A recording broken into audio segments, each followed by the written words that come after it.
Listen to me. I will never be able to afford a house. I will never be able to afford a house. Home prices are rising nationwide as inflation remains stubborn and mortgage rates remain high as Americans compete for fewer available homes. Home prices in March were up 0.4% compared to February. Now that's the second month in a row that we have seen gains. My parents' house that is $195,000 back in '96 is now worth like $500,000 to $700,000. My children will never be able to have the life I live because I can't afford to do it. I don't think any of us thought when we were growing up that owning a home would be a luxury. Like maybe we thought it would be a bit difficult, but not like a luxury that basically only the rich will be able to afford. No one that works a full-time job should be facing homelessness.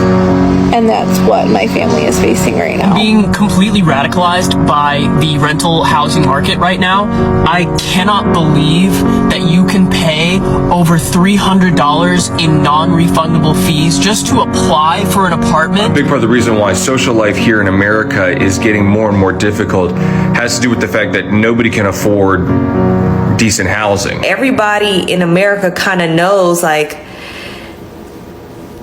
it's over. Like, there will be no recovery. Like, this is not like the other times. This ain't like 2008 where, oh, we'll crash and then we'll get back up. Because right now, this economy, this world is set up to make average American families fail. And I'm appalled that our particular kind of capitalism not only fails to deal with the housing problem, but somehow routinizes it so that the homelessness is blamed on the homeless, blaming the victim kind of, because I can see why a society does it, because if you're such a failure at providing this basic human need, you better blame somebody, because otherwise you risk blaming yourself.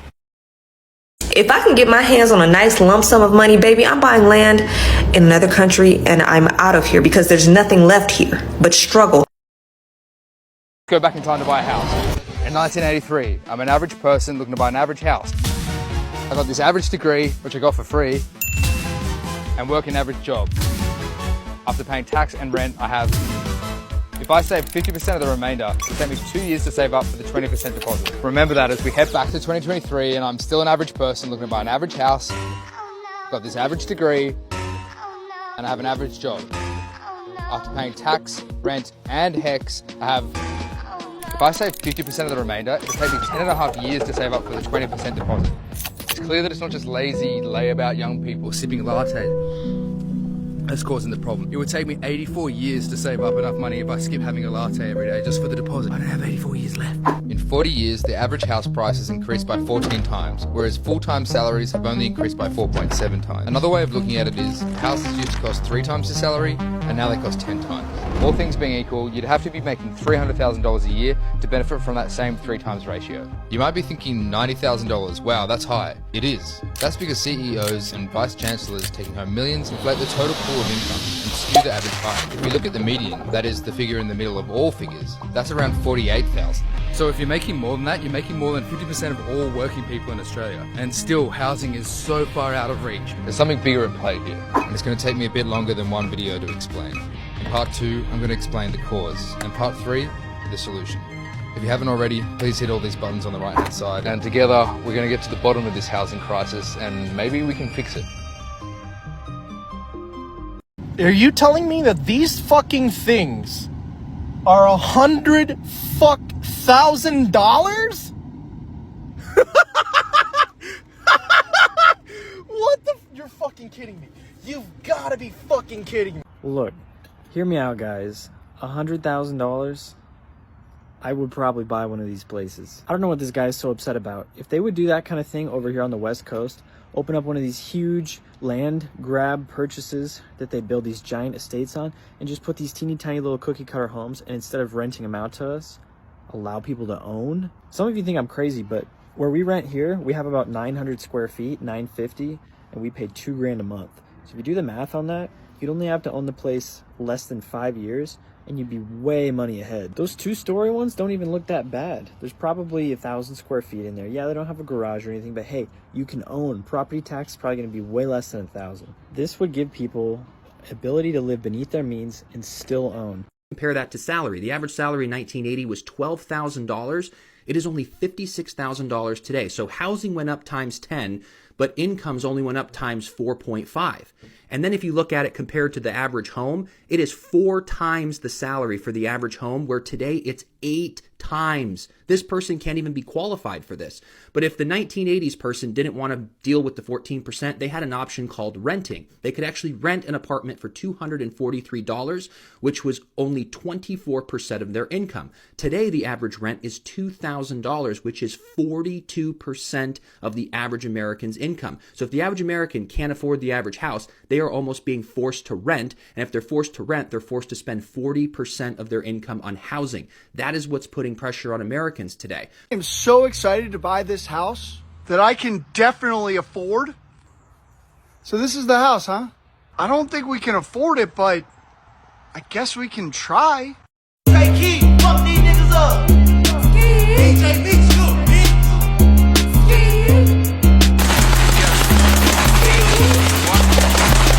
Here's an example of how completely broken the housing market is. Does this look like a nice house, guys? This look like something that maybe in Texas would pull 350,000, maybe? Well, this is a brand new home, and it's been on the market for 4 months for $1.7 million. And they haven't even budged on their asking price. And you know what? New house there, new house there, new house there, new house there. That one looks like it's sold. New house there, new house there. These are all going on the market. I get the pros that location has, but who the hell would pay that much for this house? So I get some of you are going to say, oh, location, right? That house is worth, 12 grand a month in a mortgage payment or something because of the location. Okay, 12 grand a month to live there. Well, then explain this. I walked 3.5 blocks over, and this house is for rent for $3,000. This is actually the same square footage. I'll include the Zillow listing at some point in this video, but this house right here was only built in 2015, so it's pretty new, and you could rent it for $29.95 a month. And that comes fully furnished if you want. You can do month to month. You can do a longer contract if you want. You got all kinds of options. You could rent 4 of these houses for 1 of that other new one. What would you rather do? So this is just illustrating, what's going on, how broken this housing market is. It makes no sense that anybody should be buying any of these homes. So, we're going to have to see huge correction in these prices, especially with these builders that, I don't know what they're smoking, but they want way, way too much money for their houses.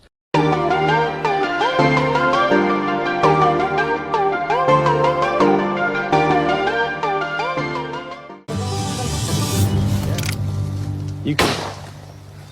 Si! What? What are you doing? I could not. Daggum snake that stuck his head out of that hollow. Did you get it? No. Don't believe the housing crisis is real? I got a perfect example for you. Me and my fiance are looking for a home in Bakersfield because it is one of the only places that we could possibly afford, and it's about an hour out of LA where most of my family lives. So we thought about it. We both make over 100K gross probably combined, and then net probably around 70 to 80. So we're looking for homes within our price range, So let's take a tour of this lovely property that they have listed out in Bakersfield before I show you the price. So it's a 3-bed, 1-bath, as you can see, 1,200 square feet. Quite a lot of square feet though, but as you can see, it literally looks like the poltergeist lives there. Like they performed exorcisms here, as if Requiem for a Dream was filmed here. The dead baby from that movie haunts the halls, I mean, look, I'm going to zoom in here. Look at the bathroom. It's in utter disrepair. It's practically, it's horrible. Now remember, this is Bakersfield. This isn't Los Angeles. This isn't a prime city. This is Bakersfield, okay? So I'm gonna let you guess what you think it is. All right? Well, guess what? You're wrong. It was $219,900, okay? What makes it even more egregious, right, is that if you're on Zillow like me all the time, that's public record what the house was sold for and what it was previously bought for, And so if we go ahead and we look at the past, right, it's $219,000, right? Guess what it was sold for just a month ago? Right? Let's see. $155,000 about less than a month ago. $155,000. Now these scammers want over like about 60 something plus $1,000 for a house they did literally nothing to, that they just bought, and then now they're putting it back on the market. For what? Just a bunch of fucking scammers. That's all they are. The housing market's doomed, bro. The housing market's doomed. You can barely find a home anywhere, let alone a 3-bed, 1-bath, or even, God forbid, you get a second bathroom. Okay, that it might as well be a multi-million-dollar home in California. But for $219,000, and you practically look like you have to exercise your home. You got to bring a priest in. You got to tear down the walls. Come on, fucking kidding me. Call it a flip, cause you flip me over and fuck me. People laughed at the price of this house until they looked inside part 2. The owners decided to sell this ugly house for $2 million, but people would not believe the price until they stepped inside. From the outside, it looks very worn out and old. But when you step inside, there's actually an underground bunker inside the house. Immediately when you go downstairs into the bunker, there is a huge pool for relaxation, a bowling alley, and an arcade room. Immediately when the owner showed people all the great features inside the house sold. Because I'm going to tell you something about the next 20 years that you should know. The prices of everything are insane right now. And there are a lot of people that think that housing is a bubble that's going to burst and that houses are overpriced. And I've been hearing a lot of comments on my videos about how, just the prices of houses right now are insane. Let me tell you something. That isn't going to come down anytime soon. This isn't a bubble. And let me tell you why. Right now, we all know there's inflation. And I've been paying attention to a lot of metrics and a lot of data. And one of the things that's very interesting is how the average age of building contractors used to be much younger. It used to be 28 to 34, I think, was the range of the average building contractor. And more young people have been getting out of the business. And right now, the average age of the average building contractor is, I believe it is now 38 to 46 or something like that, right? So the contractors that are building homes are getting older and older, and the younger people are not coming into the business. That means that there are fewer people building homes. On top of it, the cost of materials has skyrocketed in the last 3 years, which means it's no longer profitable to build homes, so there are fewer homes being built. All of the cheaper options for building homes or dropping homes on land, like mobile homes, manufactured homes, or even log cabins, all of those have gone skyrocket. So nobody can afford to put those in anymore. It used to be for $50,000-$60,000 you'd be done. You could put a mobile home in. Can't do it anymore. Now it's $120,000. It's doubled. All right. Now think about this, just the sheer math of this. Every baby that's being born would need a house to live in someday. And right now we are not building one house for every baby. And so however you want to figure the math, our population is outpacing our construction of new homes. Now, on top of it, there's a couple other things that are, driving this supply and demand imbalance. You've got Airbnb. Airbnb all by itself takes a large percentage of homes right out of the equation. These are homes that are sitting vacant and can no longer really be rented as typical rentals, and they're not being sold because now they're investment properties. You look around at the corporate buy-up of all the homes. There are corporations and smart investors and speculators that know exactly what I'm telling you right now is true. And right now the corporations are buying up all the homes, which is why the bidding wars are happening. Why? Because they're going to turn them into rentals. Because if you haven't noticed, there's also a rental crisis. So we have a human housing crisis in this country right now that is only going to get worse over the next 10 to 15 years. There's going to be a huge imbalance, which means prices are going to skyrocket for homes. No matter what you think the prices are right now, no matter how insane you think the housing prices are right now, it is going to double or triple in the next 10 to 15 years. And that's really crazy when you think about it, because everything else has been exploding. So how are we going to afford any of this stuff? I don't know the answer to these questions. But here's what I do know. I know that I'm very thankful that I bought my farm in New York in 2018, and it has already tripled in value, and I think it's going to triple again over the next 3 or 4 years. So if you're thinking about buying a home and you have the ability to buy a home, this is a great time to buy a home because these prices aren't coming down. These values aren't coming down, and there isn't a housing crisis, on it, or like a housing crash isn't coming anytime soon. I've been doing inspections for a lot of investors who are buying up homes to turn them into rentals. So the two things, kind of the double whammy that's going to happen, is that rentals are going to go through the roof. It's going to become more and more expensive to rent homes because it's going to become more in demand.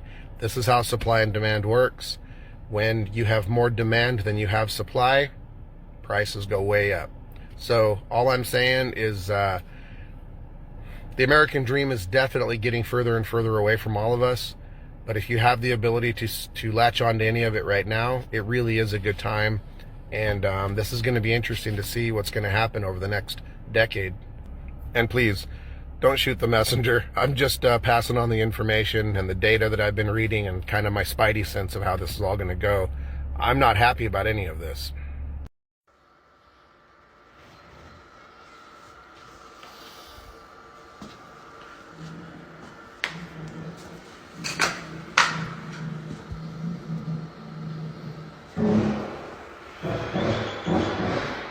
As a tradie, I would never buy a new build, especially post-COVID. These houses exist to make three groups rich: banks, developers, and tradies. Any other tradies that have worked on these joints, we know how poorly built they are, and they are going to give us work forever. Honestly, I am doing bathroom repairs and repairs in cracks and cornices that don't even exist on my grandparents' home that was built in the 50s, and these houses are not even lived in yet.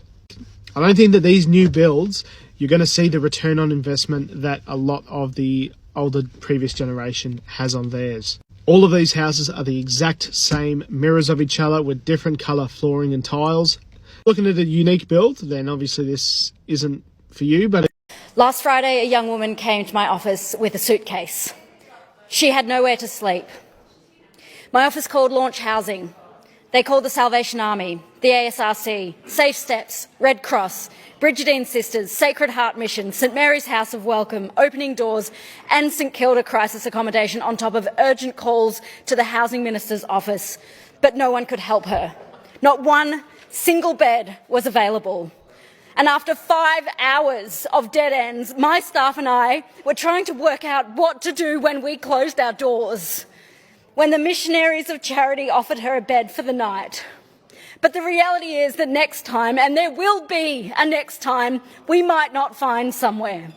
This government's failure means that MPs' offices deal with cases like this regularly, but we are not crisis centres. The desperate situation that this woman faces and the difficulty we had finding a bed for just one night is not unique. And the number of Victorians without a home increases every day.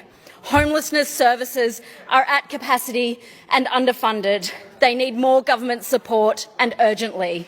But this government can also stop people from reaching that crisis point. No one should be begging for a bed. The government must step in now and stop this crisis from growing.